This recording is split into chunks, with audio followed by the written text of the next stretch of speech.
বন্ধুরা কেমন আছেন? আজকে আমি দারুণ একটা রেসিপি নিয়ে আপনাদের সামনে হাজির হয়েছি। আজকে আমি বানাচ্ছি একেবারে অনুষ্ঠান বাড়ির মতো টমেটো, কিশমিশ, খেজুর আর আমসত্ত্ব দিয়ে চাটনি। এই রকম চাটনি বোধহয় আমরা সবাই কোনো না কোনো সময় বানিয়েছি বা খেয়েছি। আজকে আমি আমার স্টাইলে এই রেসিপিটা আপনাদের সাথে শেয়ার করছি। ভিডিওটা প্রথম থেকে শেষ পর্যন্ত মন দিয়ে দেখুন। আর এর সাথে আমাদের ইউটিউব চ্যানেলের অন্যান্য অসাধারণ ভিডিওগুলো চেক আউট করতে ভুলবেন না যেন। সাবস্ক্রাইব করে বেল বাটনটি ক্লিক করুন আমাদের চ্যানেলে নতুন ভিডিও সবার আগে পাওয়ার জন্য। আমি মল্লিকা, আপনারা দেখছেন blogfoods.com ইউটিউব চ্যানেল। চলুন আজকে রেসিপিটা শুরু করা যাক।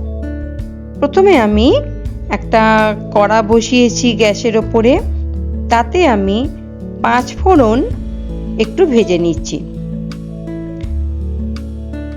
5 ফোড়নটা ভেজে নিয়েছি, শুকনো খোলায় ভেজেছি। এবার সেটাকে আমি গুঁড়িয়ে নিচ্ছি। দেখুন, একটা বেলুন পিঁড়ির ওপর বেলুন দিয়ে আমি এটাকে চেপে চেপে গুঁড়িয়ে নিচ্ছি।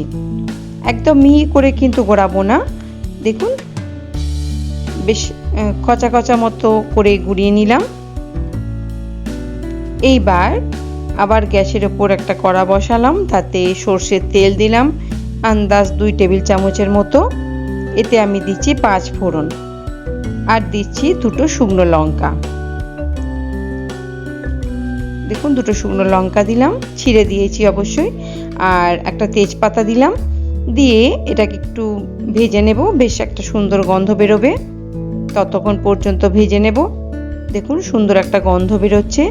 এইবার আমি এখানে প্রায় 5টা মাঝারি সাইজের টমেটো কেটে রেখেছিলাম, টুকরো করে রেখেছিলাম, সেটা দিয়ে দিলাম।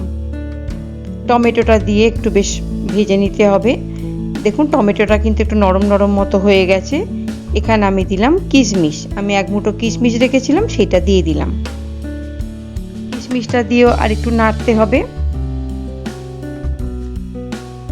নাড়তে নাড়তেই টমেটোটা কিন্তু নরম হয়ে যাবে ক্রমশ। এখানে দিচ্ছি আমি সামান্য একটু হলুদ গুঁড়ো আর দিচ্ছি একটু লবণ। লবণটা দিলে টমেটোটা একটু তাড়াতাড়ি নরম হবে। আজকালকার টমেটোগুলো একটু শক্ত মতো হয়, একটু নরম হতে দেরি হয়। তাও টমেটো তো নাড়তে নাড়তে নরম হয়ে যায়। আমি কিছুক্ষণ ঢাকা দিয়ে রাখলাম টমেটো আর কিশমিশটা নরম হওয়ার জন্য। কিশমিশটা কিন্তু আমি ভেজাইনি, এমনি কিশমিশটা দিয়ে দিয়েছি, শুকনো কিশমিশই দিয়ে দিয়েছি। ওটা গরমে থাকতে থাকতেই নরম হয়ে যাবে। দেখুন, টমেটোটা কিন্তু বেশ নরম হয়ে গেছে খানিকটা। এইবার আমি এতে দিচ্ছি খেজুর। আমি 1 মুঠো মতো খেজুর আমি কুচিয়ে রেখেছিলাম, সেটা দিয়ে দিলাম। আর দিচ্ছি চিনি। চিনির পরিমাণটা বন্ধুরা, মিষ্টিটা এই চাটনিতে মিষ্টিটা কিন্তু একটু বেশি লাগে।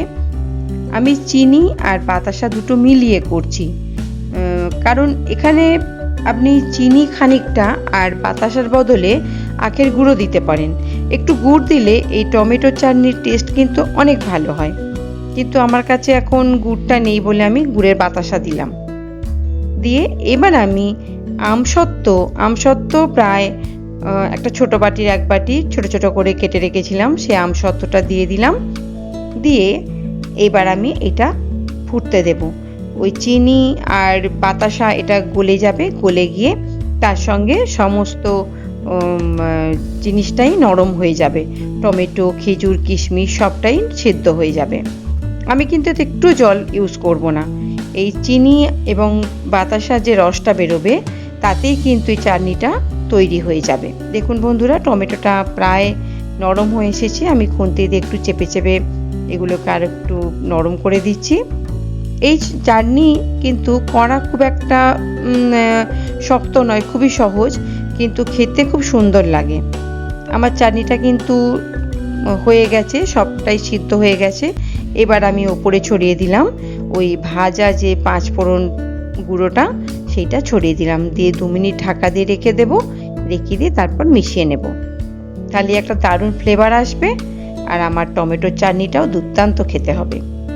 তাহলে বন্ধুরা, রেডি হয়ে গেল আজকে টমেটোর চাটনি। আজকের মতো চলি, আবার দেখা হবে নতুন কোনো রেসিপির সঙ্গে।